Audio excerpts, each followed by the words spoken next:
తాకట్లో ఉన్న బంగారాన్ని విడిపించి ఆ రోజున మార్కెట్ ధర కట్టి మిగిలిన డబ్బును మీకు అందిస్తుంది కొమ్మూరి గోల్డ్.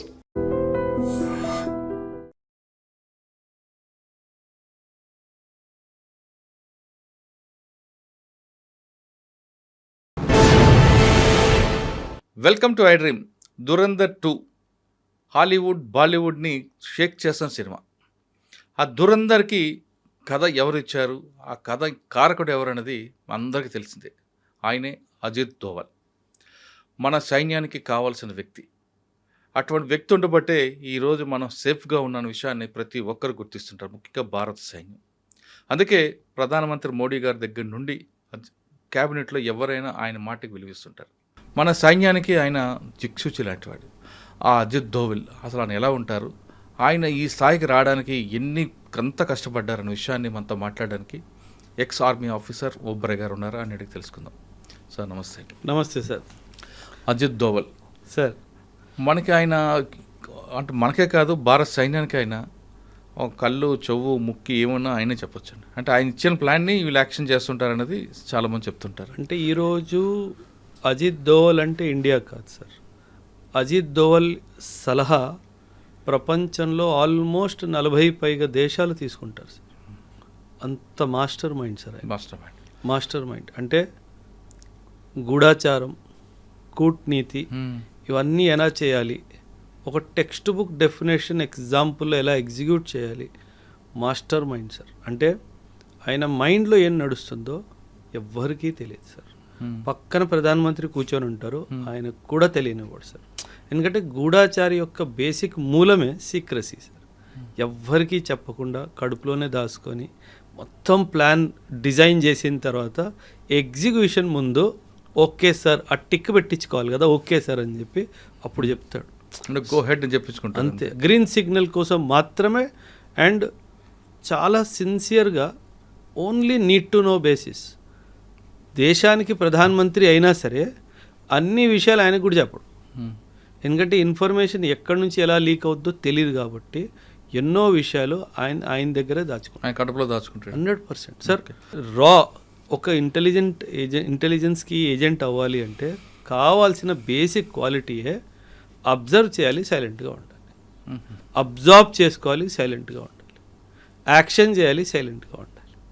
మీరు ప్రతి 2వ 3వ రోజు న్యూస్ వస్తూ ఉంటుంది, unknown gunman killed XYZ Lashkar-e Taiba, unknown gunman killed XYZ Jaish-e Mohammed.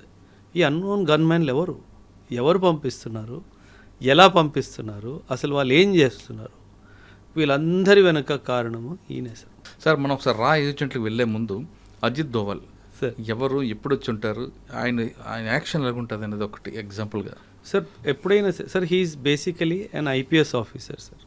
Kerala కాడర్కి చెందిన ఒక IPS ఆఫీసర్ సార్. అప్పట్లో 1970s 80sలో కేరళలో జరుగుతున్న కమ్యూనల్ వైలెన్స్ని కూడా సింగిల్ హ్యాండెడ్గా కంట్రోల్ చేసిన వ్యక్తి. అప్పుడే వెంటనే ఇందిరాగాంధీ గారు కళ్ళలో పడిపోయారు. నాకు ఈ మనిషి కావాలి. దేనికి కావాలి? నార్త్ ఈస్ట్ ఇన్సర్జెన్సీ చైనా వాడు చాలా ఇబ్బందులు క్రియేట్ చేస్తున్నాడు, వాళ్ళ యూనిటీని బ్రేక్ చేయాలి. ఆ యొక్క ఉద్దేశంతో ఆయన నార్త్ ఈస్ట్కి పంపించడం జరిగింది సార్. అజిత్ దోవల్ గారే లేకపోతే మన దేశంలో ఈరోజు నార్త్ ఈస్ట్ ఉండేదే కాదు సార్. ఎందుకంటే వాళ్ళు చాలా గట్టిగా ప్రిపరేషన్ చేసుకున్నారు. ఏమని, మనం భారత్లో కలవకుండా మనం భిన్నంగా అయిపోయి వేరే ఒక దేశాన్ని సృష్టించాలి అన్న ఉద్దేశంతో ఒకవైపు చైనా లాంటి దేశాల నుంచి ఆయుధాల సపోర్టు, మయన్మార్ లాంటి దేశాల నుంచి ఉగ్రవాదుల సపోర్ట్లు తీసుకొని భారత్ నుంచి విభిన్నంగా అయిపోవాలి అనేది వాళ్ళ ప్లాన్ సార్. ఈ ప్లాన్ అంతటిని విఫలం చేసింది అజిత్ దోవల్. ఈరోజు ఆ 7 సిస్టర్స్ అంటాం కదా సార్ మనము, ఆ 7 సిస్టర్స్ మన దేశంలో ఉన్నారు అంటే ఏకైక credit goes to Ajit Doval గారే సార్. అంటే ఈయన ఎలా అంటే సార్, మీరు గమనించుంటారు సార్, కొందరిలో కన్విన్సింగ్ స్కిల్స్ చాలా బాగుంటాయి. అంటే వాళ్ళు చెప్పింది మనకు వినేయాలనిపిస్తుంది, మనల్ని నమ్మేయాలనిపిస్తుంది. అంటే 2 పక్షాలని కూర్చోబెట్టి ఇద్దరికి అడ్వాంటేజ్గా చూపిస్తూ కానీ దేశాన్నే ప్రయారిటీగా పెట్టి కన్విన్స్ చేసే కెపాసిటీ ఆయనలో ఉంది సార్. అందుకే ఆయన్ని జేమ్స్ బాండ్ ఆఫ్ ఇండియా అని కూడా అంటారు సార్.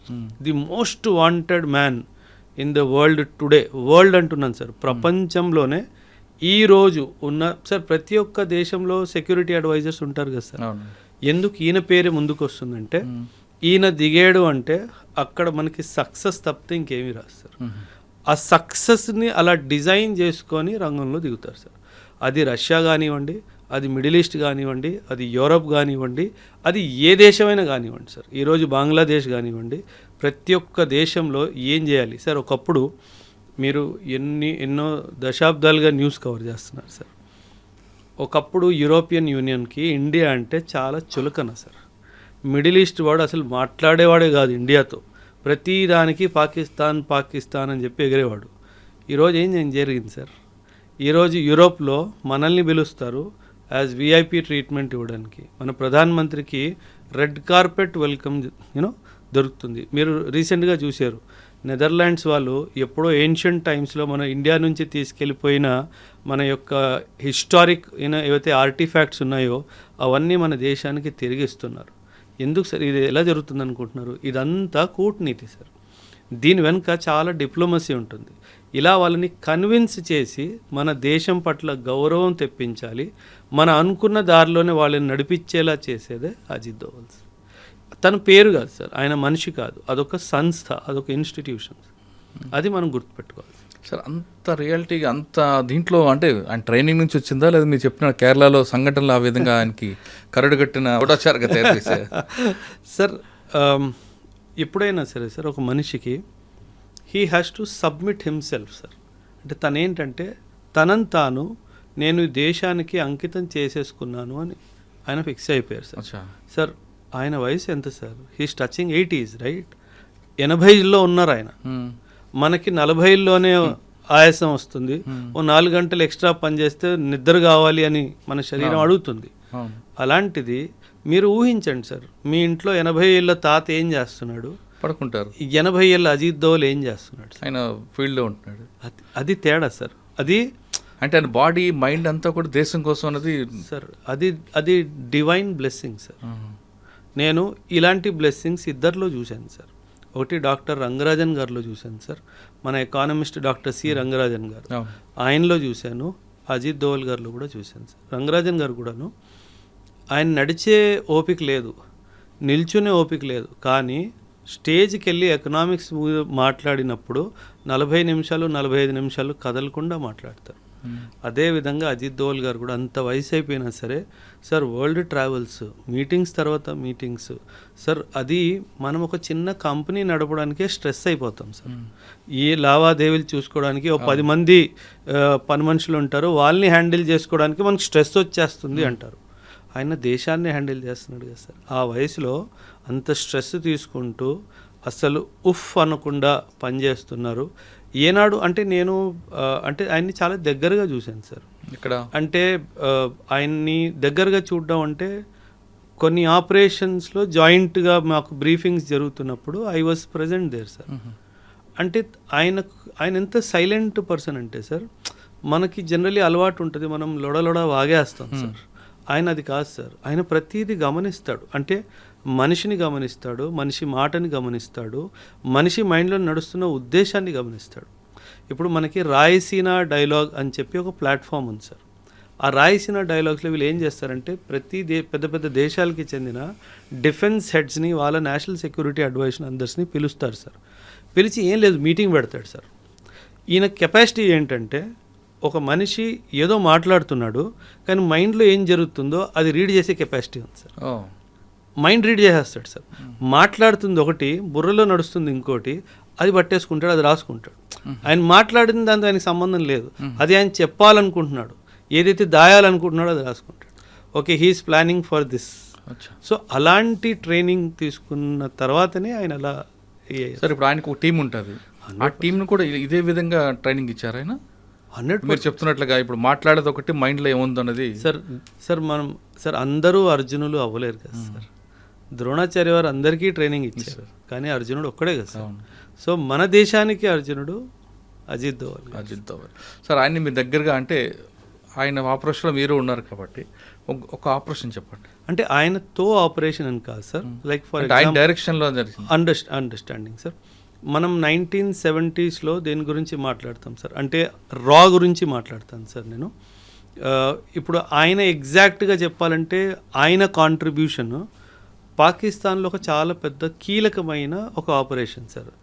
పాకిస్తాన్ న్యూక్లియర్ వెపన్ని తయారు చేసుకుంటుందా లేదా, ఇది ప్రశ్న సార్. ఈ ప్రశ్నకి మన భారతదేశానికి జవాబు కావాలి. ఎవరిని డైరెక్ట్గా అడిగితే చెప్పలేరు కదా సార్, ఎవరు చెప్పరు కూడా కదా సార్. దాన్ని పట్టుకోవాలి. ఎలా పట్టుకోవాలి? పాకిస్తాన్లో ఎంటర్ అవ్వాలి. సో ఈయన ఒక టీంని తయారు చేసుకొని పాకిస్తాన్లో ఎంటర్ అవ్వడం జరుగుతుంది సార్. పాకిస్తాన్లో ఒక ప్లేస్ కహూతా అని చెప్పి ఒక ప్లేస్ సార్. ఆ కహూతా అనే ప్లేస్లో వీళ్ళు న్యూక్లియర్ ఎక్స్పెరిమెంట్ చేస్తున్నారు ఒక ప్రిమైసిస్లో. ఇప్పుడు న్యూక్లియర్ ఎక్స్పెరిమెంట్ జరుగుతుందంటే సాధారణంగా లోపల ఎవ్వరికి వెళ్ళడానికి వీలు ఉండదు సార్, అనుమతి ఉండదు. కాకపోతే కనుక్కోవాలి ఏం జరుగుతుందో. అందరు వస్తున్నారు, పెద్ద పెద్ద బళ్ళు వస్తున్నాయి, విఐపి ప్రొటెక్షన్స్ వస్తున్నాయి, లోపల వెళ్తున్నారు, బయటకు వెళ్తున్నారు, కానీ ఏమీ అర్థం కావట్లేదు. అసలు ఏం జరుగుతుందో అనేది క్లారిటీ లేదు. అప్పుడు ఈయన తెలివిగా ఏం చేశాడంటే సార్, కొందరు సైంటిస్టులని ఫాలో అయ్యాడు సార్. కొందరు సైంటిస్టులని ఫాలో అయ్యి వాళ్ళు కటింగ్కి ఎక్కడికి వెళ్తున్నారో కనుక్కున్నాడు సార్. హెయిర్ కటింగ్కి ఎక్కడికి వెళ్తున్నారో కనుక్కున్నాడు. ఆ కటింగ్ షాప్కి వెళ్ళి వాళ్ళ హెయిర్ శాంపుల్స్ని చాలా తెలివిగా తీసుకొని వచ్చాడు సార్. ఎప్పుడైనా సరే సార్ న్యూక్లియర్ ఎక్స్పెరిమెంట్ జరుగుతున్న స్థలంలో మనం ఉంటే గనక మన స్కిన్, మన బాడీ, మన హెయిర్ ఫాలికల్స్ మీద న్యూక్లియర్ ఎనర్జీకి రేడియేషన్కి సంబంధించింది అలా ఉండిపోతుంది. వాటిని ఇండియాకి తిరిగి పంపించి నిజంగా దీంట్లో రేడియేషన్ ఎలిమెంట్ ఉందా అని కనుక్కున్నాం సార్. అప్పుడు మనకు తెలిసింది ఏంటంటే అవును, ఈ కహూతా అనే స్థలంలో పాకిస్తాన్ వాళ్ళు న్యూక్లియర్ వెపన్ని తయారు చేసుకోవడానికి అంత రీసెర్చ్ జరుగుతుంది అని చెప్పి. అప్పట్లో మొరార్జీ దేశాయ్ గారు మన ప్రైమ్ మినిస్టర్ అనమాట. అంటే వీళ్ళు అక్కడ నుంచి ఇంకా మొరార్జీ దేశాయ్ గారికి 1-to-1 వీళ్ళకి ఆబ్వియస్లీ డైరెక్ట్ కాల్స్ ఉంటాయి కాబట్టి, సరే ఇలా ఇలా జరుగుతుంది, మీరు గోహెడ్ ఇస్తే ఏదో ఒకటి చేద్దాం అనేసి. ఆయన అసలు గోహెడ్ ఇవ్వలేదు సార్. అంటే ఇది చాలా దురదృష్టకరమైన అంటే ఒక హిస్టారికల్ ఈవెంట్ సార్. ఆయన గ్రీన్ సిగ్నల్ ఇస్తే మాత్రము ఈరోజు పాకిస్తాన్ దగ్గర న్యూక్లియర్ వెపనే ఉండేది కాదు సార్. ఇన్ఫ్యాక్ట్ ఇతనే కాదు సార్, ఇజ్రాయిల్ వాళ్ళు కూడా భారత్తో కలిసి ఒక జాయింట్ ఆపరేషన్ చేసి పాకిస్తాన్లో ఉన్న న్యూక్లియర్ ఫెసిలిటీని ధ్వంసం చేద్దామని చెప్పి వాళ్ళు కూడా ముందుకు వచ్చారు. దానికి కూడా అనుమతి ఇవ్వలేదు సార్. సో అది ఇచ్చుంటే కనుక ఖచ్చితంగా ఈరోజు పాకిస్తాన్ అయితే సార్, ఇప్పుడు మీరు గమనిస్తే కనుక sir, Pakistan is the only Islamic country that has a nuclear weapon. దానివల్ల పాకిస్తాన్ వరల్డ్ డిప్లొమసీలో చాలా పై ఎత్తుకు వెళ్ళిపోయింది సార్. ప్రతి దేశం పాకిస్తాన్తో మంచి సంబంధాలు ఏర్పాటు చేసుకోవాలి అని అనుకుంటుంది, ఎస్పెషలీ ఇస్లామిక్ దేశం. అండ్ మనతో దగ్గరికి రావాలంటే పాకిస్తాన్కి దూరం అయినట్టుగా సార్ లెక్క. At the end of the day వాళ్ళకి వాళ్ళే బంధువులుగా సార్. సో వాళ్ళు పాకిస్తాన్ వాళ్ళకి చాలా అవసరమైన దేశం అనమాట. సో ఆ డైమెన్షన్లో మనం మిడిల్ ఈస్ట్లో పెనిట్రేట్ చేయలేకపోతున్నాం, ఎందుకంటే ప్రతి చోట పాకిస్తాన్ అడ్డొస్తుంది కాబట్టి. అండ్ మన న్యూక్లియర్ పాలసీ న్యూక్లియర్ అంబ్రెల్లా ఇస్తాను వేరే దేశానికని ఒప్పుకోవచ్చు సార్. అందుకే వాళ్ళకి న్యూక్లియర్ ప్రొటెక్షన్ ఇచ్చే అధికారం మనకు లేదు, ఎందుకంటే మన పాలసీలోనే మనం న్యూక్లియర్ అంబ్రెల్లా ఎవరికి ఎక్స్టెండ్ చెయ్యము అని చెప్పి మనం రాసుకున్నాం కాబట్టి సార్. ఇప్పుడు దురంధర్ మీరు చెప్పిన 2 పాయింట్లు కాకుండా ఈ టైంలో కొంతమందిని పంపిస్తారన్నది, అది కేవలం ఆర్మీ ఆఫీసర్లు కావచ్చు, ఐపీఎస్ ఆఫీసర్లు కావచ్చు, వీళ్ళతో పాటు నటోరియస్ క్రిమినల్స్ కూడా సెలెక్ట్ చేసుకుంటారు, పంపిస్తుంటారు అన్నది నిజమేనా? 100% సార్. జనరలీ ఏం చేస్తారంటే సార్, అంటే before I talk anything sir, ఒక ఏమంటారు డిస్క్లైమర్ సార్ మీ ఆడియన్స్కి. పబ్లిక్ డొమైన్లో లేని ఇన్ఫర్మేషన్ గురించి నేను మాట్లాడను సార్. ఏదైతే కాన్ఫిడెన్షియల్ నేచర్ ఉంటుందో అది నేను చెప్పను సార్. సో నేను చెప్పిన దానివల్ల ఏ కాన్ఫిడెన్షియాలిటీ లీక్ అవ్వదు సార్, ఎందుకంటే ఆల్రెడీ అది పబ్లిక్ డొమైన్లో ఉన్న విషయం అంతే మాట్లాడతాను, దాని మించి మాట్లాడను సార్. కానీ మన దేశంలో అండ్ అంతర్రాష్ట్రీయంగా కూడా చూసుకున్నా కొన్ని దేశాల్లో ఒక ప్రాక్టీస్ ఉంది సార్. ఒక ప్రాక్టీస్ ఏంటంటే, కొందరు ఖైదీలు ఎవరైతే యావజ్జీవ కారాగార శిక్షో లేకపోతే వాళ్ళకి ఇంకేదైనా మేజర్ పనిష్మెంట్ ఇచ్చినట్టయితే వాళ్ళలో దేశం పట్ల ఒక పాజిటివ్ భావన ఉంది అని అనుకుంటే అలాంటి వాళ్ళని ట్రైన్ చేసి యాజ్ ఏ రా ఏజెంట్స్గా వేరే వేరే దేశాలకి పంపించే ఒక ఆనవాయితీ మన దేశంలో కూడా ఉంది సార్. మన దేశంలో కూడా ఉంది. సో ఖచ్చితంగా దురంధర్ సినిమాలో మీరు అన్నట్టుగా చూపించింది అది వాస్తవం సార్, అది వాస్తవం. కానీ ఒక విషయం సార్, రా ఏజెంట్ అంటే దురంధర్ అంటే అది సినిమా కాబట్టి కొంచెం డ్రమటైజ్ అవుతుంది సార్. అవుతుంది. అంటే యాజ్ ఎ బాడీ బిల్డర్ చూపించడం అదంతా జరుగుతుంది, కానీ రా ఏజెంట్ అది కాదు sir. Raw agents are trained on close quarter battle.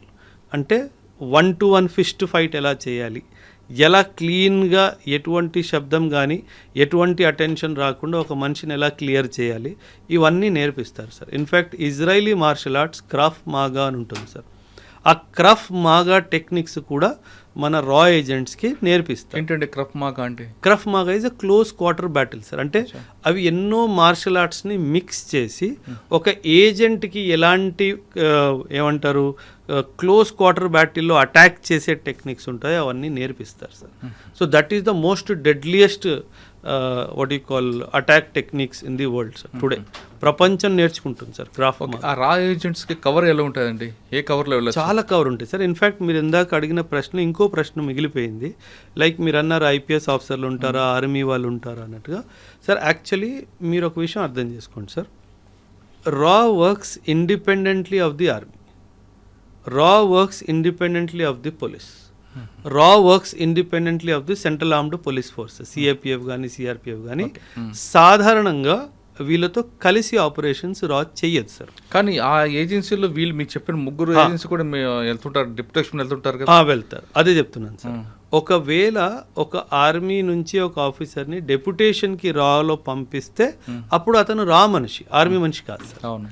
ఎందుకంటే కమాండ్ అండ్ కంట్రోల్ అంతా వీళ్ళ దగ్గరే ఉంటుంది sir. The research and analysis wing వాళ్ళ దగ్గరే ఉంటుంది. కాబట్టి ఎప్పుడైతే డెప్యుటేషన్కి ఇప్పుడు నన్నే ఆర్మీ నుంచి అందులో పంపించారు అనుకోండి సార్, అప్పుడు నన్ను ఆర్మీ రోల్స్ నుంచి తీసేస్తారు సార్. నేను రా రోల్స్కి వెళ్ళిపోతాను కాబట్టి అది రా ఆపరేషనే అవుతుంది సార్. అండ్ వీళ్ళకి ఏంటంటే sir, because information is highly confidential nature కదా సార్. వేరే డిపార్ట్మెంట్తో కోఆర్డినేషన్ చేస్తే అది ఇన్ఫర్మేషన్ లీక్ అయ్యే ఛాన్స్ చాలా ఎక్కువగా ఉంటుంది సార్. సో అందుకని అది వాళ్ళు షేర్ చెయ్యరు sir. And yes IPS officers కానీ అంటే ఐపీఎస్ ఆఫీసర్స్ అతి ఎక్కువగా ఫీల్డ్ ఆపరేషన్స్కి వెళ్ళకపోవచ్చు సార్. జనరలీ ఫీల్డ్ ఆపరేషన్స్ వాళ్ళని కింద నుంచే తయారు చేస్తారు ఎందుకంటే IPS is a very big asset for the nation. ఆయన ఏమన్నా పట్టుకుంటే దొరికిపోతే చాలా డిప్లొమాటిక్ ప్రాబ్లమ్స్ వస్తాయి. ఎందుకంటే ఆయన ఐడెంటిటీ చాలా ఈజీగా తెలిసిపోతుంది, he was an ex IPS officer అని చెప్పి. సో అలా కాకుండా ఒక చాలా నార్మల్ ఒక వ్యక్తి, సాధారణమైన వ్యక్తిని పట్టుకొని ఆయన కొన్ని విషయాలు చూస్తారు సార్. సాధారణంగా మనం ఏమనుకుంటామంటే సార్, రాకి నేను అప్లై చేశాను, నేను రాలో జాయిన్ అయ్యాను అని మనం అనుకుంటాం సార్. కానీ నిజం అది కాదు సార్. రా మిమ్మల్ని అప్లై చేసేలాగా చేస్తుంది సార్. అంటే రా వాళ్ళు మిమ్మల్ని తీసుకోవాలి అని ఫిక్స్ అయ్యారు అనుకుందాం సార్.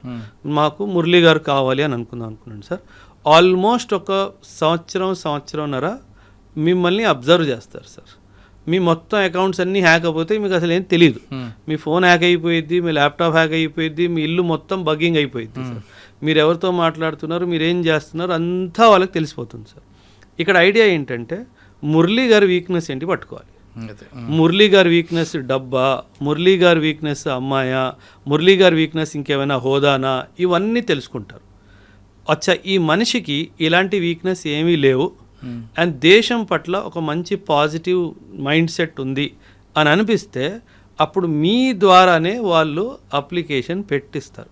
ఎలా అంటే ఏవైతే రాకి సంబంధించిన పోస్టులు అవన్నీ ఉంటాయో అవి మీకు రీడైరెక్ట్ అవ్వడం స్టార్ట్ అవుతాయి డిజిటల్ సోర్స్ నుంచి. మీరేమనుకుంటారు, నేనే అప్లై చేసానేమో అనుకుంటారు, కానీ అది రా వాళ్ళే పంపిస్తారు, మీరు అప్లై చేస్తారు. సో ఆ తర్వాత ట్రైనింగ్ ఆల్మోస్ట్ 1.5 to 2.5 years కూడా జరుగుతుంది సార్. ఎక్కడ ఉంటుందండి? Multiple locations. అది కాన్ఫిడెన్షియల్ సార్, అది మనం చెప్పడానికి వీల్లేదు. అంటే అందులో చాలా ఉంటాయి విషయాలు. అందులో ఫర్ ఎగ్జాంపుల్ మిమ్మల్ని ఆఫ్ఘాన్ సెక్టర్కి తయారు చేస్తున్నారు అనుకుందాం సార్. ఆ Murali sir has been identified, తెల్లగా ఉంటాడు, బాగానే ఉంటాడు, గడ్డం మీసం వచ్చేస్తే ఆఫ్ఘానీ వాళ్ళ కనిపిస్తాడు అనిపిస్తే మురళీ సార్ని ఆఫ్ఘనిస్తాన్ అని డిసైడ్ చేశారనుకోండి. Afghanistan geography, Afghanistan history, Afghanistan culture, Afghanistan language, Afghanistan food habits మొత్తం మీకు నేర్పిస్తారు సార్. ఆ డ్రెస్సింగ్ స్టైల్ నుంచి అన్నీ మీకు నేర్పిస్తారు. సో ఈ ప్రాసెస్ అంతా ఆల్మోస్ట్ 2.5 years పడుతుంది. అంటే మనం రిక్రూట్ చేసాము, 10 రోజులు ట్రైనింగ్ ఇచ్చేసాము, పంపించేసాము, అలా ఉండదు సార్. ఈజీగా 1.5 to 2.5 years ఆఫ్ టైం పడుతుంది సార్ మిమ్మల్ని ఇండక్ట్ చేసే ముందు. సో అందువలన ఎప్పుడైనా గుర్తుపెట్టుకోవాలి సార్, రా ఏజెంట్ ఒక దేశంలోకి ఎంటర్ అయ్యాడు అంటే ఇంకా ఇటువైపు నుంచి జీరో కాంటాక్ట్ అటువైపు నుంచే రావాలి తప్ప ఇటువైపు నుంచి ఎప్పుడు కాంటాక్ట్ అవ్వదు. కానీ ఇంకో విషయం, ఎక్కడైతే మన రా ఏజెంట్ని ప్లాంట్ చేస్తారో ఆయన మీద కన్నేసి ఉంచడానికి ఇంకొకరిని ప్లాంట్ చేస్తారు. ఎందుకంటే డబుల్ ట్యాప్ అయ్యే అవకాశం ఉంది సార్. మనం మన మనిషి అని చెప్పి పంపించాము, మన మనిషి అక్కడ వెళ్ళి వాళ్ళ మనిషి అయిపోతే మన మీద ఏమన్నా జరిగితే అది ఇబ్బంది ఉంటుంది కదా సార్. సో ఖచ్చితంగా ఆయన మీద కన్నేసేవాడు ఉంటాడు, ఆయన మీద కన్నేసేవాడు మూడోవాడు ఉంటాడు. సో ఇలా ఒక రింగ్ లాగా అయిపోతుంది. సో ఒకరి మీద ఒకరు కన్ను పెట్టుకొని ఉంటారు సార్. ఇప్పుడు ఫస్ట్ రింగ్ వెళ్ళాడు అనుకోండి, అవును సార్, ఆయనకు 2 years ట్రైనింగ్ ఇచ్చారు, అసలు ఆయన కంప్లీట్గా డెడికేట్గా దేశం కోసం వెళ్ళిపోయాడు. అంటే దానికి ఒక టైం బాండ్ ఉంటుందా? 8 సంవత్సరాలు ఈ ఆపరేషన్ టార్గెట్ కంప్లీట్ రావాలని, అంటే ఈ 2 సంవత్సరాలు 3 సంవత్సరాలు టార్గెట్ అయ్యే వరకు ఇటు ఫ్యామిలీని పూర్తిగా మర్చిపోవాలా?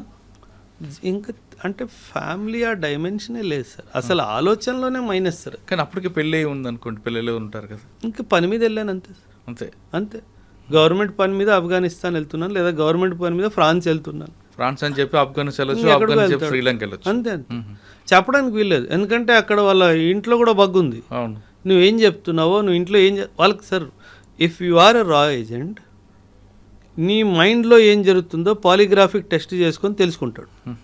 మీరు అబద్ధం చెప్పడానికి కూడా వీల్లేదు కాబట్టి sir because national secret is in your hand. So zero error syndrome sir, అసలు జీరో ఎర్రర్ కూడా మనం అసలు ఒప్పుకోవడానికి వీల్లేదు సార్. ఆ విధంగా ట్రైనింగ్ తీసుకున్న తర్వాత ఏదో కంట్రీకి పంపారు, అక్కడ కవర్ ఏదో డ్రైవర్ గానో లేదంటే బ్యాంక్ ఆఫీసర్ గానో ఏదో ఒకటి ఇస్తారు sir. Cover could be beggar also, మాది beggar. Cover could be politician also, అదే మన దురందో సినిమా టైప్లో 100% సార్. ఇజ్రాయిల్ వాడు యూనో మిడిల్ ఈస్ట్ కంట్రీస్లో వాళ్ళు స్పైలా పంపించిన వాళ్ళు దేశానికి రాష్ట్రపతులు అయిపోవాలా, అంత బాగా కవర్ చేస్తారు వాళ్ళు. So don't think that spy అనగానే బిచ్చగాడ్లా ఉంటాడు, స్పై అనగానే డ్రైవరు కూలోళ్ళ పనిచేస్తాడు, కుక్లా పనిచేస్తాడు. Not necessarily A high ranking official can also be are agent. Yeah అది మనం ఎప్పుడైనా సార్, పాకిస్తాన్ అనుకుందాం సార్ ఫర్ ఎగ్జాంపుల్, వాళ్ళకి ఏముంది సార్ కక్కూర్తనం, డబ్బుల కోసం దేశాన్ని అమ్మేసే జాతి వాళ్ళది.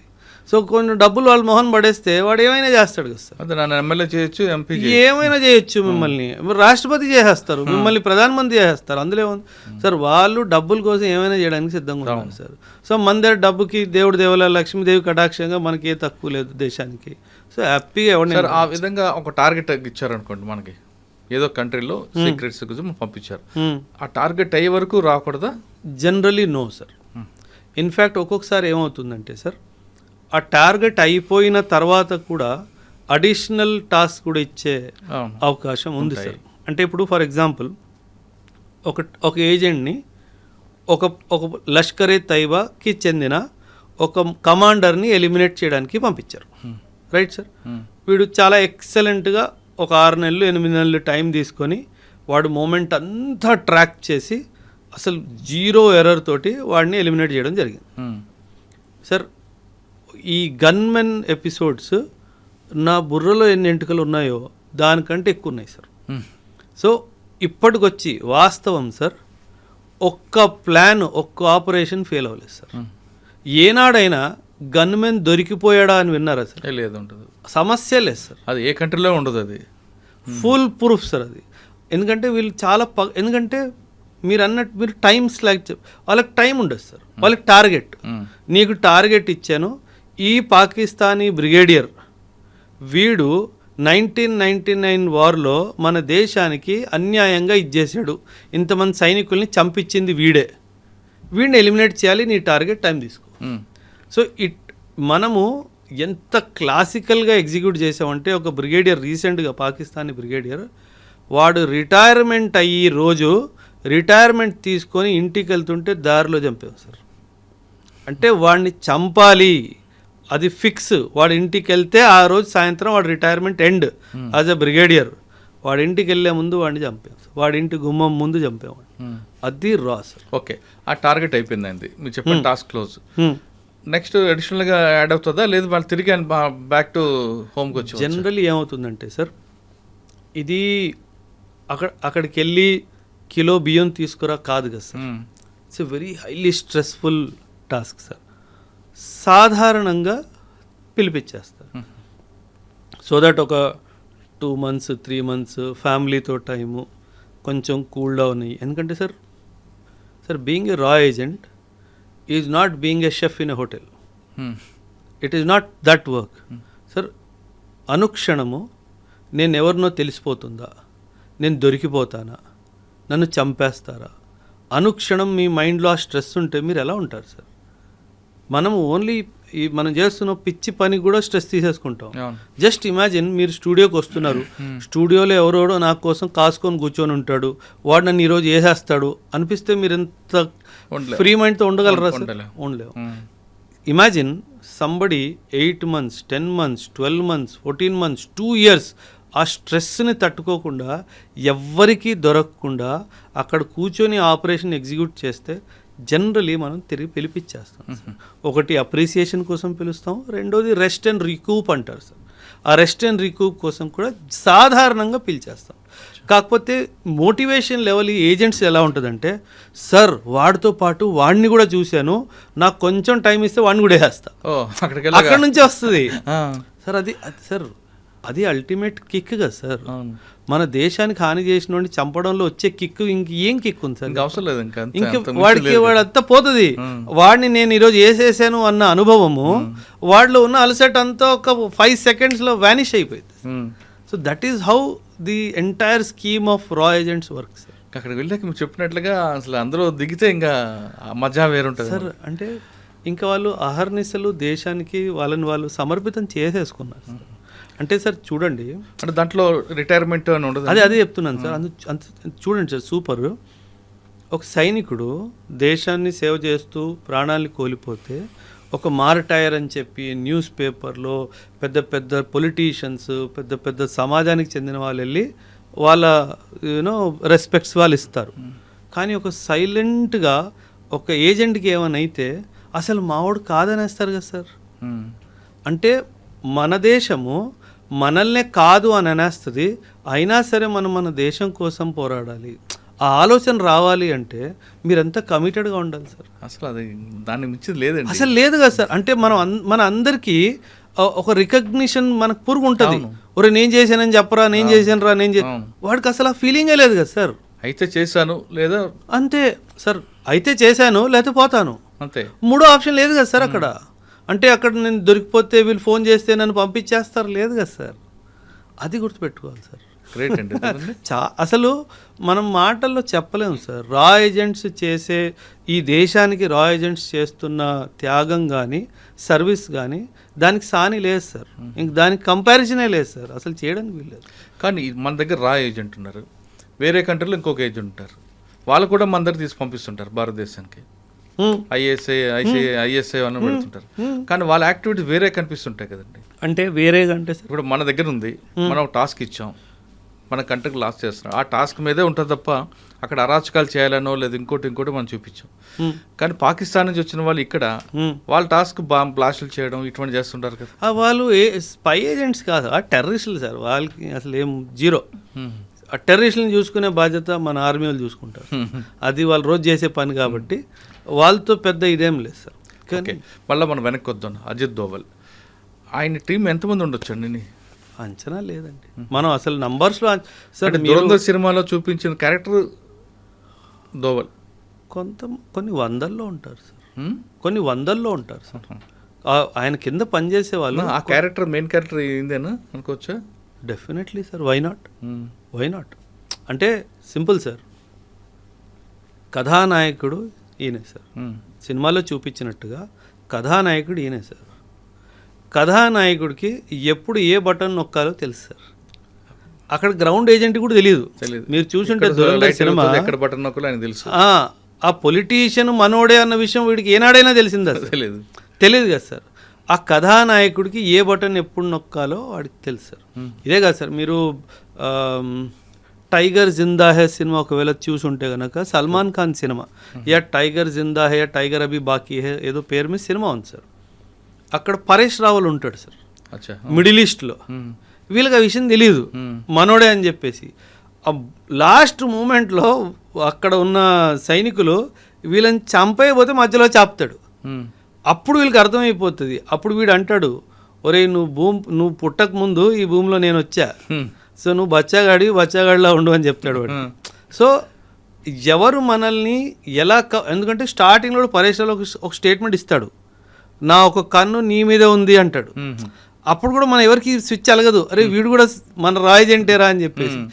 మనకేమనిపిస్తుంది, వాడు ఏదో బిజినెస్ పరంగానే ఏదో డైలాగ్ కొట్టాడు అనిపిస్తుంది. కానీ వాస్తవానికి ఏంటి, వాడు చెప్తాడు, ఒరే నాకు కన్ను ఒకటి నీ మీద ఉంది, నాకు నీ మీద భరోసా లేదురా అంటే. ఆ భరోసా లేదంటే ఏంటి, నువ్వు ఎప్పుడొకప్పుడు దొరికిపోతావు, నేనే రావాలరా నేను సేవ్ చేయడానికి అన్నట్టుగా. సో ఆ డైమెన్షన్లో సార్, సో ఖచ్చితంగా కవరప్స్ ఉంటారు సార్, ఖచ్చితంగా కవరప్స్ ఉంటారు. కానీ మీరు అన్నట్లుగా వాళ్ళు దేశం కోసం అంకితం అవుతున్నారు కాబట్టి కుటుంబం అవన్నీ ఆలోచించారు. సార్ వాళ్ళకి శాలరీస్ ఎలాగ ఉంటాయండి? వాళ్ళు శాలరీస్ కోసం పని చేయరు సార్, స్పెషల్ అలవెన్సెస్ ఉంటాయి సార్. వాళ్ళకి స్పెషల్ అలవెన్సెస్ ఉంటాయి, వాళ్ళకి సంవత్సరానికి ఒక నెల శాలరీ బోనస్గా ఇస్తారు సార్. ఇంక దీనికంటే వివరాలు వద్దులేండి. ఎగ్జిక్యూటివ్ అయిపోయింది, అజిత్ దోవల్ గారు చేయింది. మీరు చేసిన ఆపరేషన్లో మంచి ఆపరేషన్ చెప్పండి సార్. 2008 ముంబై బాంబ్ బ్లాస్ట్ జరిగింది సార్. 2008లో ముంబై బాంబ్ బ్లాస్ట్ జరిగింది. ఆ ముంబై బాంబ్ బ్లాస్ట్లో మన దేశం ఒక రిప్లై ఇవ్వాలి కదా సార్. అవును, అటాక్ చేయాలో ఏదో ఒకటి చేయాలి. అప్పుడు మాకు ఆర్డర్స్ ఏమొచ్చాయంటే sir, you deploy in the borders అన్నట్టుగా కొన్ని సర్వేలెన్స్ ఎక్విప్మెంట్స్ని పెట్టండి అన్నట్టుగా కొన్ని ఆదేశాలు మాకు వచ్చాయి సార్. అంటే 2008 వరకు నేను నార్మల్ యూనిట్లో ఉన్నాను, పీ స్టేషన్లో ఉన్నాను. అకస్మాత్తుగా బార్డర్కి వెళ్ళాలి, అకస్మాత్తుగా యుద్ధం అయ్యే అవకాశం ఉంది. చూడండి ఎలా పల్స్ మారిపోతుంది, మైండ్లో పల్స్ ఎలా మారిపోతుంది సార్. ఇన్స్టెంట్గా ఓవర్ నైటే ట్రావెల్, డే టైంలో ట్రావెల్ చేయడం తెలియలేదు, డే టైంలో ట్రావెల్ చేస్తే ఎనిమీ సర్వేలెన్స్ సిస్టమ్ ద్వారా తెలిసిపోతుంది. ఓవర్ నైట్కి వెళ్ళి దొంగచాటున బార్డర్ దగ్గర ఒక సర్వేలెన్స్ ఎక్విప్మెంట్ పెట్టాలి అంటే ఆషామాషిగా సార్. అంటే దట్ వాజ్, అండ్ ఆ సర్వేలెన్స్ ఎక్విప్మెంట్ ద్వారా మనం ఎనిమీ డీప్ టెరిటరీలో చూడాలి అంటే ఒక హైట్ మీద పోవాలి సార్. దాన్ని మాస్ట్ అంటారు, MAST, మొబైల్ మాస్ట్ ఉంటుంది. 30 మీటర్స్ హైట్ మీద మొబైల్ మాస్ట్ మీద ఆ సర్వేలెన్స్ ఎక్విప్మెంట్ పెట్టి ఎనిమీ లోపలికి డీప్గా 12 కిలోమీటర్ లోపలికి చూడాలి అని మాకు ఆదేశం. ఇమాజిన్, నువ్వు 30 మీటర్స్ హైట్లో కూర్చొని ఉన్నావు, చిన్న తప్పు నీ లొకేషన్ వాడికి దొరికితే ఇంకేది మిగలదు. వాడికి తెలుసు 2008-26 ముంబై బ్లాస్ట్ జరిగింది, అటాక్స్ జరిగాయి, భారత్ ఏదో ఒకటి చేస్తుందని చెప్పి వాడు కూడా కాపు కాసుకొని కూర్చుంటాడు కదా సార్. ఒక చిన్న మూమెంట్ తప్పు నువ్వు ఎక్కుతున్న సౌండ్ వల్ల వాడికి తెలిసినా, నువ్వు ఎక్విప్మెంట్ సెటప్ చేస్తున్న సౌండ్ వల్ల వాడికి తెలిసినా, నువ్వు అబ్జర్వ్ చేస్తున్నావు అన్న రేడియో ఫ్రీక్వెన్సీ సిగ్నల్స్తో కూడా వాడికి తెలిసినా, నీ communication silence, though communication was completely silence, radio set open చేయడానికి వీల్లేదని చెప్పేసాడు సార్. అబ్జర్వేషన్ ఇవ్వాలి, అబ్జర్వేషన్ చేసి కింద కమాండ్ పోస్ట్కి ఇవ్వాలి, ఏం చేయాలో మీతో సంబంధం లేదు. అంటే పరిస్థితి ఎలా అయిపోయిందంటే, ఇటు కదలలేము, ఇటు ఒక చిన్న సౌండ్ చేయలేము, వాడేమో మనల్నే చూస్తున్నాడు, వాడు ఎప్పుడు ఎలా రియాక్ట్ చేస్తాడో తెలియదు. అంటే ఫస్ట్ టైం ఆ పోస్ట్ ఎక్కడది? రాజస్థాన్ బార్డర్. ఫస్ట్ టైం లైఫ్లో సార్ భయం అంటే ఎటో అర్థమైంది సార్. ఆ రోజు రాత్రి అమ్మ ఇంత భయంకరంగా ఉంటుందా ఎక్స్పీరియన్స్. అండ్ మీరు డైరెక్ట్ ఫైరింగ్ రేంజ్లో ఉన్నారు సార్. వాడు మా అయితే ఒక్కసారి మిస్ అవుతాడేమో, రెండోసారి మిస్ అవడు. అంటే మనకి ఎటువంటి డిఫెన్స్ సిస్టమ్ లేకుండా మనం చాలా ధైర్యంగా ఎనిమీ ఇన్ఫర్మేషన్ మూమెంట్స్లో ఏమన్నా మూమెంట్ ఉందా ట్రాక్ చేసి కమాండ్ పోస్ట్కి పంపించడం అన్నది చాలా డిఫికల్ట్ టాస్క్ సార్. సో ఆ రోజు ఫస్ట్ టైం నాకు అర్థమైంది, అంటే చిన్న తప్పు జరిగితే చచ్చిపోతాము అంటే ఎంత సీరియస్నెస్గా చేయాలి. అంటే సార్ మన బాడీలో ఒక చిన్న షైనింగ్ ఐటమ్, ఆ పెన్ను పెట్టుకున్నా సరే ఆ పెన్ను షైన్ అయింది అనుకోండి, ఏమంటారు కనిపించింది అనుకోండి రాత్రిలో, బుల్లెట్ అటే వస్తుంది. సో చాలా తస్మాత్ జాగ్రత్త అంటాం కదా సార్. అంటే మీ గురించి ఏం తెలియకుండా మేము ఈ షూస్ ఉన్నాయనుకోండి సార్, ఈ mast, mobile mast iron elevated post sir. Iron మీద కాలు పెడితే సౌండ్ వచ్చింది కదా సార్, దీనికి బట్ట చుట్టుకోవాలి దాని సౌండ్ రాకుండా. అంటే నాకు కడియం వేసుకుంటాను కదా సార్, ఆ కడియం రాడ్ తగులితే సౌండ్ వస్తుంది, కడియం మొత్తం చేసుకొని దాన్ని దారంతో కట్టి, దానికి కూడా లైట్ పడితే దారంతో కట్టేయాలి దీన్ని. సో అంటే చిన్న చిన్న విషయాలు చాలా జాగ్రత్తగా ఉంటే కానీ అలాంటి ఆపరేషన్స్ ఎగ్జిక్యూట్ చేయలేము సార్. చాలా ఇన్ఫర్మేషన్ గ్యాదర్ వచ్చింది సార్. పాకిస్తాన్ చాలా విపరీతంగా వాళ్ళు పోస్టుల మీద వచ్చి ఆక్యుపై చేయడం జరిగింది సార్. అంటే బట్ సమ్హౌ అటాక్ ఏం మనం చేయలేదు. ఇన్ఫ్యాక్ట్ సార్ 2008 ముంబై అటాక్స్ తర్వాత మన దేశం ఎటువంటి కీలకమైన యాక్షన్ పాకిస్తాన్ మీద తీసుకుపోవడం అన్నది చాలా పెద్ద దుర్భాగ్యమైన విషయం సార్. ఏదైతే ఇప్పుడు పహల్గామ్లో జరిగిందో తిరిగి మనం ఎలాగైతే ఆపరేషన్ సింధూర్ చేసామో అలాంటిది 2008లో చేసుంటే కనుక వీళ్ళకి ఇంత ధైర్యం వచ్చేది కాదు సార్. సో అది మనం 2008లో మాత్రం చాలా పెద్ద తప్పు చేసాం సార్. అసలు ఏమీ చేయలేదు సార్. 2001 పార్లమెంట్లో అటాక్ అయినప్పుడు కనీసం మనం మొత్తం మిలిటరీని తీసుకెళ్లి బార్డర్లో కూర్చోబెట్టి ఆ దాడికి వస్తున్నారు అని చెప్పి వాడికి భయమైనా పెట్టాం. కానీ ఈసారి 2008లో అసలు ఏమీ చేయలేదు సార్. అంటే కొన్ని స్ట్రక్చరల్ చేంజెస్ వచ్చాయి, ఆ తర్వాత ఎన్ఎస్జీ హబ్స్ కొత్తగా పెట్టడం జరిగింది, అవన్నీ జరిగాయి. కానీ ఒక వాడికి బుద్ధి చెప్పే ఒక్క విషయం చేయలేదు సార్. ఆపరేషన్ సింధూర్ మాత్రం టాప్ కదండి. అదే సార్. సార్ 21st సెంచురీలో నేను 20th సెంచురీని కూడా కౌంట్ చేసేస్తాను సార్. అంత పర్ఫెక్ట్ ప్రెసిషన్తో క్యారీ అవుట్ చేసిన ఆపరేషన్ ఏదైనా ఉంది అంటే అది ఆపరేషన్ సింధూర్ సార్.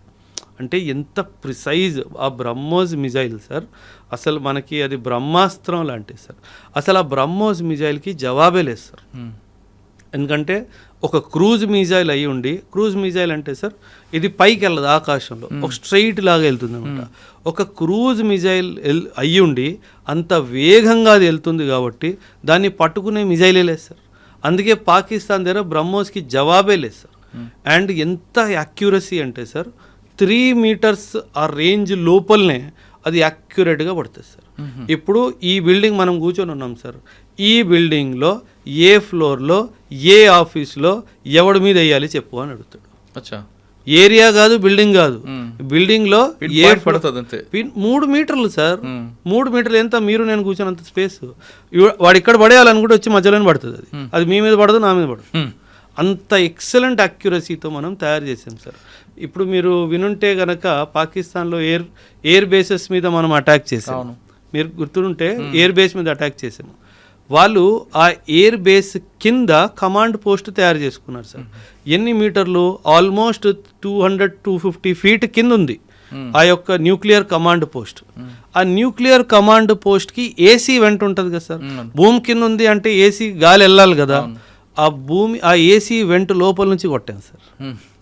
ఎందుకంటే కమాండ్ పోస్ట్కి steel and iron reinforced with cement ఉంటుంది. దాన్ని మనం బంకర్ బస్టర్ ఉంటే కనుక పేల్చలేము. మన దగ్గర బంకర్ బస్టర్ బాంబు లేదు. ఏం చేయాలి అప్పుడు? ఏసీ వెంట్ ద్వారా లోపలికి వెళ్ళాలి సార్. ఏసీ వెంట్ ఎంత ఉంటుంది సార్? ఎంత ఉంటుంది సార్?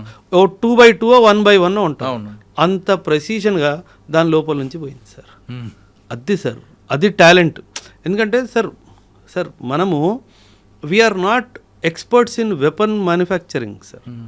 కానీ ఇప్పుడు రానున్న 20-30 సంవత్సరాలు మాత్రం sir excellent boost for weapons manufacturing. ఎందుకంటే మన దేశము, మన ఇప్పుడు ఉన్న గవర్నమెంట్ చాలా డైమెన్షన్స్లో ప్రైవేటైజేషన్ కూడా తీసుకొచ్చింది సార్ వెపన్స్ మ్యానుఫ్యాక్చరింగ్లో. India is going to be the hub of weapons manufacturing for the world sir. India కాదు, ఫార్ ది వరల్డ్. మనకి యూరోప్ నుంచి ఆర్డర్స్ వస్తాయి, మనకి మిడిల్ ఈస్ట్ నుంచి ఆర్డర్స్ వస్తాయి, మనకి ఈస్ట్ ఏషియా నుంచి కూడా ఆర్డర్స్ వస్తాయి. అంటే మన ఇజ్రాయెల్ పక్కన పెట్టచ్చు అంటే వాళ్ళతో కలిసి చేద్దాం సార్. పక్కన ఎందుకు పెట్టాం సార్? ఇజ్రాయిల్ మనకి చాలా మంచి స్నేహపూర్వకమైన దేశం సార్. 1947 స్నేహపూర్వకం తర్వాత మారచ్చు కదండి. అంటే సార్ కొన్ని సంబంధాలు అంటే వ్యవహారికంగా మనం చూసుకుంటే 47 వారు, 62 వారు, 65 వారు, 71 వారు, 99 వారు, major intelligence sharing.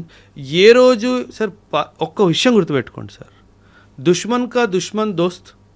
Simple logic sir, అంతే కదా. ఇజ్రాయెల్ కా దుష్మన్ middle east, Islamic world Pakistan, Pakistan का दुश्मन इंडिया, तो दुश्मन का दुश्मन दोस्त हुआ ना सर. एंड इस्लामिक वर्ल्ड में एक ही देश के पास nuclear weapon the only country that has nuclear weapon is Pakistan. So వాడు శత్రువు అయినప్పుడు శత్రువు దోస్తుగా కదా. సింపుల్గా సార్. అసలు మనకి ఇజ్రాయిల్కి భేదాలు వచ్చే అవకాశమే లేదు. అంటే ఎన్నటికీ ఈ రిలేషన్షిప్ పాడవ్వదు సార్. ఎందుకంటే మనం గతంలో కూడా చూసుకున్నా సరే సార్, జ్యూస్ ఎవరైతే ఉన్నారో మనం హిస్టరీ చరిత్ర మొత్తం తీసేసినా ఈ భూమి మీద 193 దేశాలు ఉన్నాయి సార్. 193 దేశాల్లో కేవలం ఒక్క దేశము, నా భారతదేశము, జ్యూస్ని ఏ రోజు మనం ఇబ్బంది పెట్టలేదు, చంపలేదు సార్. అందుకే జ్యూస్ వాళ్ళు ఈరోజు కూడా వాళ్ళ పిల్లలకి ఏం నేర్పిస్తారంటే, మాకేమైనా అయిపోయినా ఇరాన్ లాంటి దేశం మా మీద న్యూక్లియర్ బాంబ్ వేసినా మీకు ఇంకొక ఇల్లు ఉంది, అదే మన భారతదేశము అని చెప్తారు. చూడండి, ఒక దేశము వాళ్ళ పిల్లలకి ఏం నేర్పిస్తుంది, మాకేమన్నా అయిపోయినా మీరందరూ సురక్షితంగా భారత్ వెళ్ళిపోవాలి, అక్కడ మీకు ఆశ్రయం దొరుకుతుంది. సరే, ఈరోజు ఉన్న పరిస్థితుల్లో ఎవడైనా ఇంత క్లారిటీగా వాళ్ళ పిల్లలకి చెప్పే దమ్ము ఎవరికైనా లేదు sir. That is the greatness of my country. Okay sir, మళ్ళీ ప్రజెంట్లోకి వద్దామండి.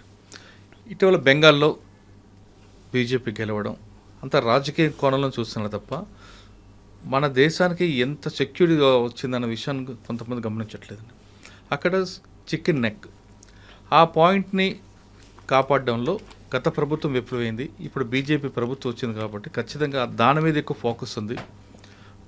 ఎందుకంటే అది దాని మీద మన గ్రిప్ కోల్పోతే చైనా నుంచి కానీ భూటాన్ నుంచి కానీ వేరే కంట్రీస్ అంతా లోపలికి వస్తారు. అది పాకిస్తాన్ కూడా మరో కారిడార్ అవుతుంది అన్నది చాలామంది అంటుంటారు. అది వాస్తవా కాదా? అసలు ఆ చికెన్ నెక్ ఏంటి సార్? అసలు ఆ సిలిగురి, నేను బెంగాలే కదా సార్, అస్సాం కూడా మాట్లాడుతాను.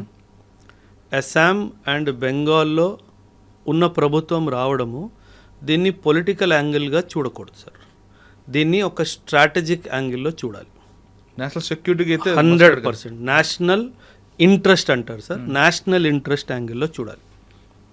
బంగ్లాదేశ్ వాడు ఎంత దుర్మార్గుడు అంటే సార్, మనం జన్మనిస్తే పుట్టింది ఆ దేశం, రుణబంధం ఉండాలి వాడికి, సిగ్గులేని దేశం సార్ అది.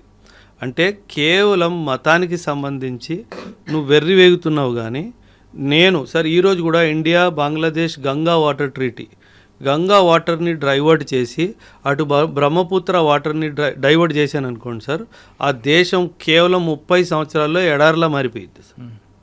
ఎందుకంటే ఈ రివర్ వాటర్ ఫ్లోయింగ్ అంతా నా వైపు నుంచే ఉంది. అండ్ మనం చాలా పెద్ద హృదయంతో నువ్వు తీసుకో అన్నట్టుగా చేసాం.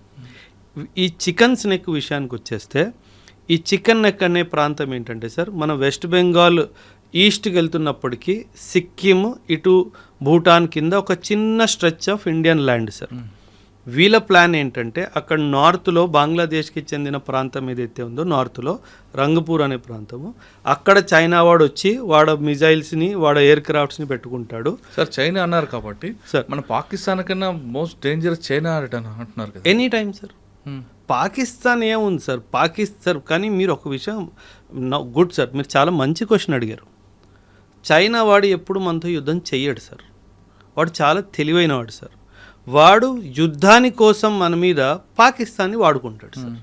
వాడు పాకిస్తాన్ని వాడుకుంటున్నాడు అన్న విషయము ఆ పిచ్చోడు పాకిస్తాన్ కూడా అర్థం కాదు సార్. అంటే వాడు భుజం మీద తుపాకీ పెట్టి మనతో ఫైరింగ్ ఆ చేస్తాడు. తుపాకీ కూడా వీడిదే సార్, అండ్ వీడి తుపాకీయే వాడికి అమ్మిన తుపాకీ సార్.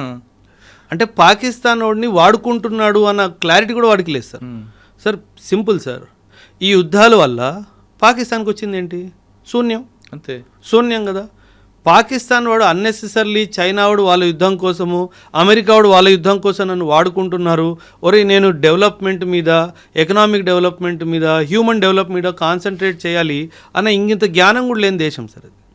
సో చికెన్స్ నెక్కి వెనక్కి వచ్చేస్తే, చైనా వాడు ఉద్దేశం ఏంటంటే సార్, అక్కడ నార్త్ నుంచి అటాక్ చేసి ఒక వ్యాలీ ఉంది సార్, దాన్ని డోక్లాం వ్యాలీ అంటారు.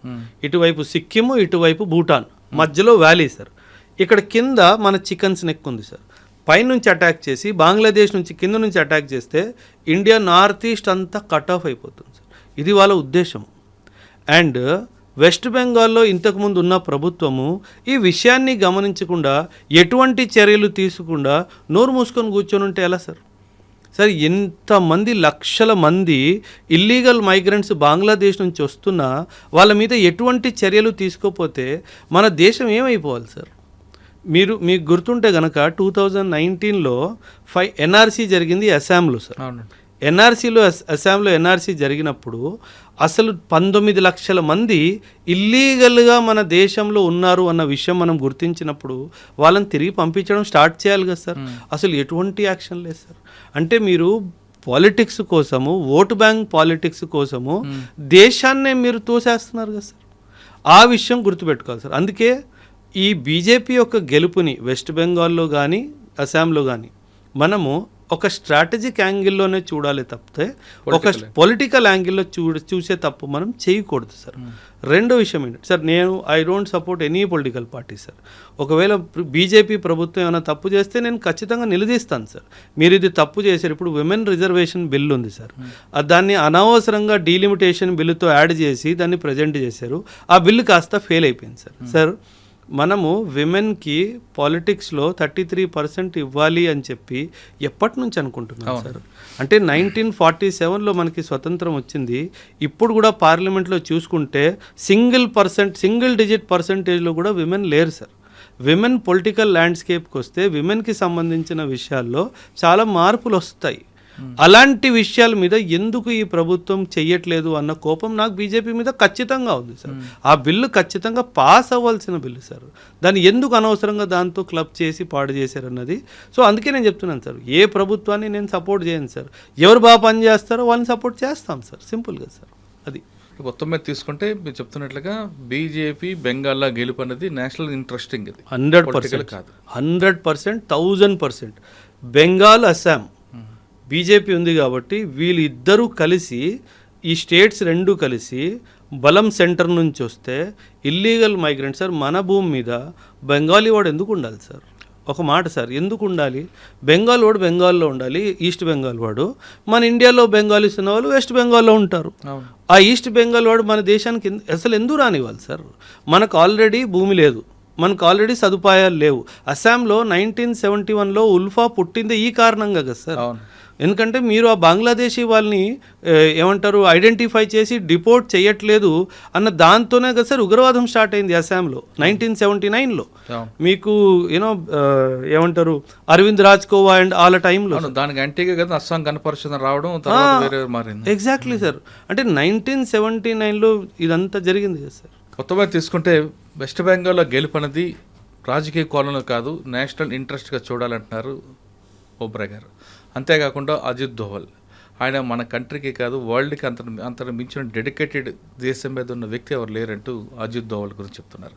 ఇక రా ఏజెంట్ అవడం అంటే ఒక అదృష్టం ఉండాలి, ఆ డెడికేషన్ ఉండాలి, ఆ డెటర్మినేషన్ ఉంటే వారు మాత్రమే అవుతారు తప్ప బంధాలు, కుటుంబ బంధాలు, ఎమోషనల్ ఉన్నవారు దానికి దూరంగా ఉంటారంటూ చెప్తున్నారు. ఇది బెంగాల్లో గెలుపు అజిత్ దోవల్ గారి మీద ఎలాంటి అభిప్రాయం అనేది ఓబ్రాయ్ గారు చెప్పారు. మరో అంశాలు మళ్ళీ కలుద్దాం. అంతవరకు నమస్తే. Thank you very much.